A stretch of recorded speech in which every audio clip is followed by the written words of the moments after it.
And welcome along and welcome back to Six Ashes. It is day 5 of autumn. We're into late autumn now, and we're going to be taking the TW25 here out. We want to get started today on getting the oats planted. Fortunately, because they're following the soybeans, it's a fairly quick turnaround. The soil is already nicely fertilized as a result, and we are going to hopefully hook up this cultivator without too much trouble, because our actual seeder is not a direct seeder. Is that close enough? Yes, there we go. As we do these jobs this year, what we're going to be doing is going around and moving this equipment down to the other shed. Now, the only field we do have that is ready to be cultivated like this is field 11A, as I've been calling it, which is the lower half of field 11, and this is because it has had soybeans in it. They have not used any of the nitrogen that we had from last year on them.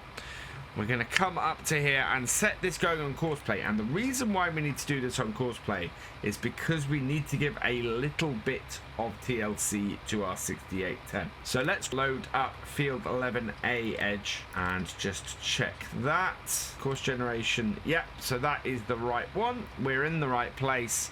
Currently loaded course, automatic. Headland, we want to do 3. Clockwise, we want to do up downs first, turn in the corners, and generate a course. There we go. Starts down there, finishes up here. So we'll bring this over to here. And this T-Dub is absolutely great for these jobs. This is why we have this tractor on the farm. This is our big workhorse. It does a lot of the jobs, like the ploughing and the cultivating, that we couldn't do otherwise. I think we may get a new plough this year in order to do the carrots. Drive course. And that is away.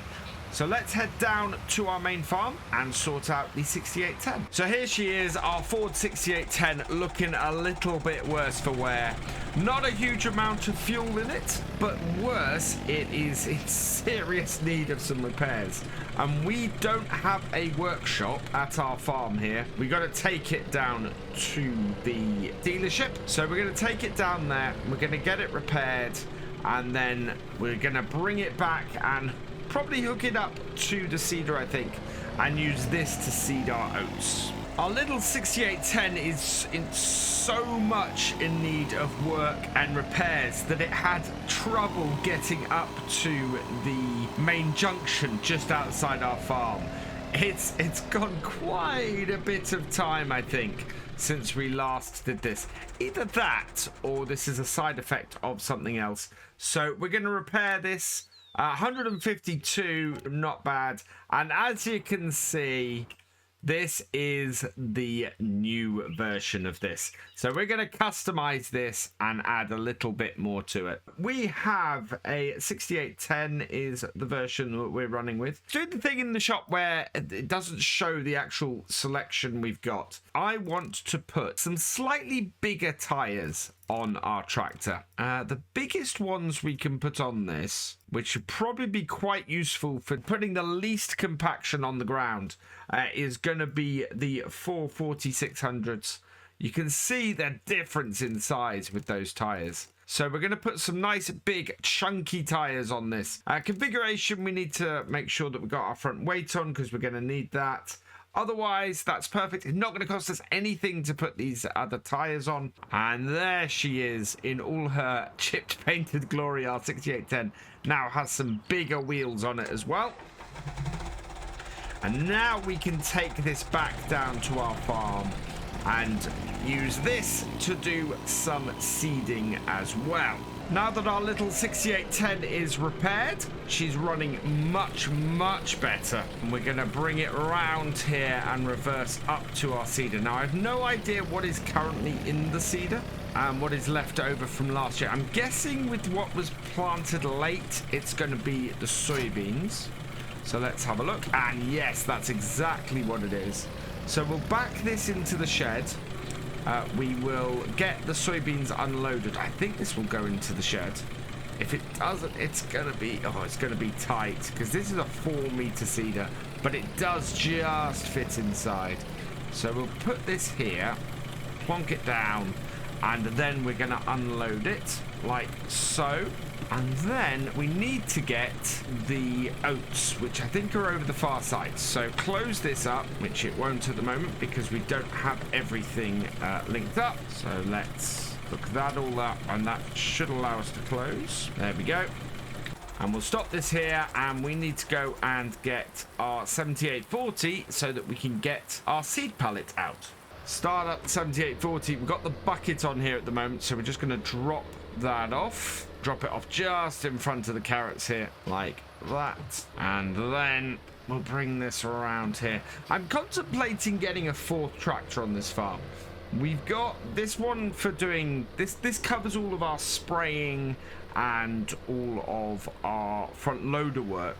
Now what we could do now is put a front loader on the 6810, have that managing everything down by the horse yard, remove the front loader from this and have this basically as our spraying tractor, and then add in maybe a 7610 and a similar horsepower to this that would then allow us to easily do carting and all the other jobs like that with that, and even things like this seeding that we're doing here.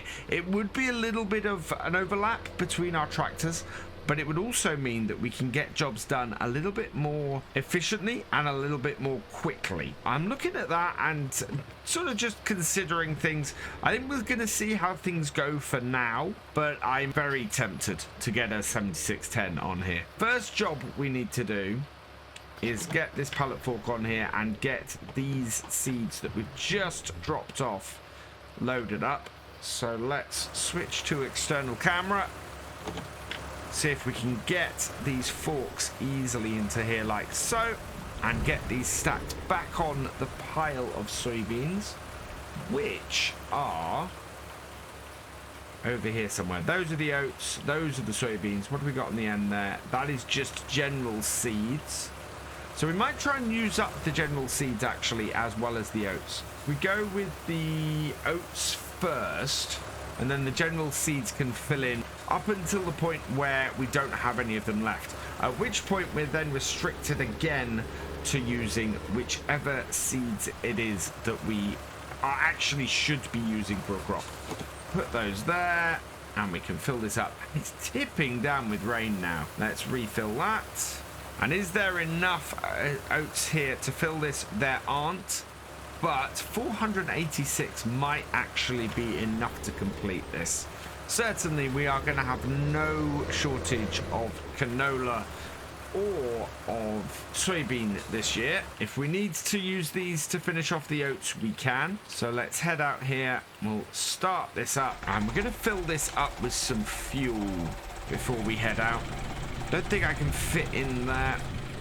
I would have loved to have cut this grass today, but it's just way too wet.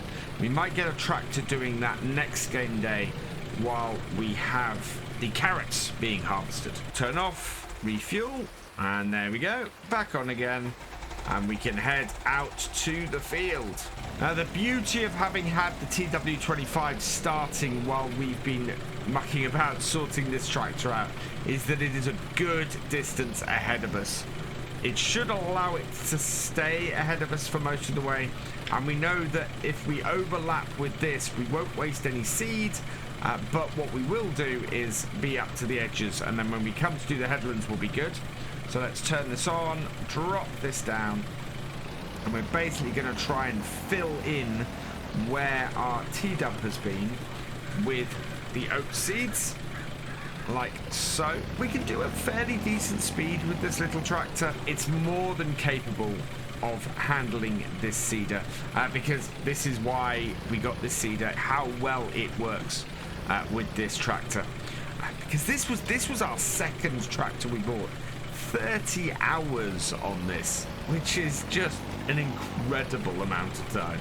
We're about halfway through the field, and we're catching up our TW25 slowly but surely. but it's staying far enough ahead of us for it not to be a problem. We do seem to be on a slightly different angle, I think, to the TW. I have tried to correct, but it seems to have corrected the wrong way. So we're okay. It's going to get a little bit more choky and pinch pointy as things go. If I look at the angle of this, the angle that the TW is going at is about there-ish. That is 351. So I think we're a couple of degrees off the angle the TW is on. We are doing it at 349. Yeah, 349 is where we'd be doing. So we are a couple of degrees out, but it's not too bad. We are not going through the oats terribly quickly. As I said, we're about halfway through the field. I think we're about halfway through the oats. At most, we're going to have to get a few from that second set of seeds, but I would be surprised, to be honest, if we even need to get that many. So it should be fairly plain sailing, I think.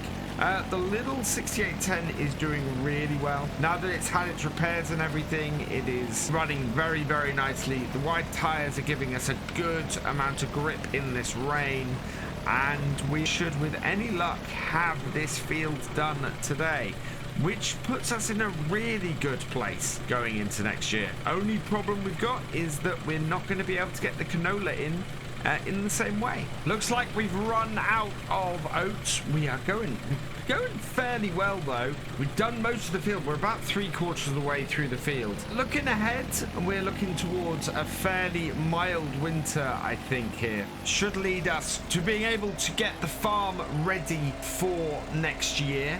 We should be able to spread our digestate later, to cultivate and plow later, and basically means that when we get to the spring, having done a load of work through the winter this year, we're looking at having a very, very good footing when we come in to do our planting. Back down to our shed here. We want to get that second pallet of seeds out. There are 450 litres. That is going to be enough for us to finish planting the oats. That will give us, well, if the temperature is good enough, that will give us the chance for the oats to germinate. So let's get these loaded up. Those are all going in there. And again, it's sticking with oats, which is what we had in there before. So that's all fine. We'll put this tractor back in here for now. When we come to take this tractor back down to the other yard, what we'll do is we'll put a piece of machinery on it. Let's close up the back of this. There we go. Start her up. And we'll head back down the field. It looks like our TW has got to the end of its part of the main body of the field. That is now going around and doing the headlands. So we haven't caught it up, which is good news. It's still giving it a nice amount of space to do its job. The sound on this tractor is absolutely amazing. What Farming Agency have done with this tractor is absolutely brilliant. They've taken Matt XJS's absolutely wonderful 6810 and just expanded on it. This is the first time I've seen the wear on the updated version of these tractors, and it still looks amazing. And we've now caught up to where the TW is on the headlands, and as the TW is only a 3-meter cultivator on the pack, what we're going to have to do is we're going to have to wait a bit in order for that to finish. Just means that I need to sit in this corner for a little while and wait for that to finish there, and then I should be able to get this bit of headland up the top end of the field done, and we can then work our way back round the field. Working it out, the best place for us to be is going to be down this side here. He is going to finish down this corner, but we should be all right if we get this. Yeah, he's got one more round to do. You can see he's going up there. So we might have to refill in a little bit down here. But in general, this is pretty good place for us to start. So we're going to turn this on and get this down. And by doing this, we're going up, down, and then back up again. This is why we do things across the slopes and not try and do them up them, because our little tractors like this do struggle with these hillsides and slopes. It's not doing too bad, but if you've not got the momentum behind you, it can really struggle. So yeah, we're gonna stop that there, and it is 3 headlands that happen with this because we have a little bit of overlap with each one, just to make sure that we get everything. I think our T-dub is probably going to re-go over a little bit down this end here, so we'll have to finish off sort of a 3-meter bit, but this will allow us to actually line things up for these fields, because the trouble we've had previously, as you can see, it doesn't quite go corner to corner. We tend to eat into the other field a bit. So me doing the planting on here this time should mean that we can line this up very nicely, and I'm going to take this up to this corner here, and we're going to fill that bit in once the T-dub has been around it. For now, I'm just going to fill this bit in here. Big overlap with this one, and then we can get on with the headland at the top side of the field. Just finishing off the final headland at the bottom side of the field, and then this will all be planted with oats nice and early, ready for next year. We've got 5 degrees C. I think they do germinate at 5 degrees C, don't they? Let's just check. 6. So this may not germinate unless we get a nice warm day the next day. The ground temperature is not actually enough for these to germinate, so it's a little bit concerning. It may just sit here until next year, but yeah, that's kind of the way it goes sometimes. We've got quite a few jumps. Let's have a quick look at that. But first we need to line this up. So this is what I was talking about. We want to get this lined here, backed up to here, and then down, and then straight up to that top corner there. We can see our line further up. Let's turn this on. You can see our line further up, so drop it down and away, and then just keep this line here and stop this incursion into the next field that we seem to have somehow got. What I'm considering is putting in some grass to differentiate these two fields. But there we go, that has met that up there, and that should mean that we have a pretty good setup for these here now. So down with this, stop this, and let's just have a look at these here. So 6 degrees is what we need. We are too cold at the moment. We are looking at not a very warm day next day. Sunday, it's going to get warmer. Whether that lifts up the ground temperature at all, I don't know. At the moment, though, it's a little bit worrying as to whether these are actually going to germinate at all before winter. If not, we'll see what happens in the spring. But that's where we're going to leave it for today. So all that remains is for me to say thank you for watching. I hope you've enjoyed this video. Please give it a like, drop us a comment, and give it a share.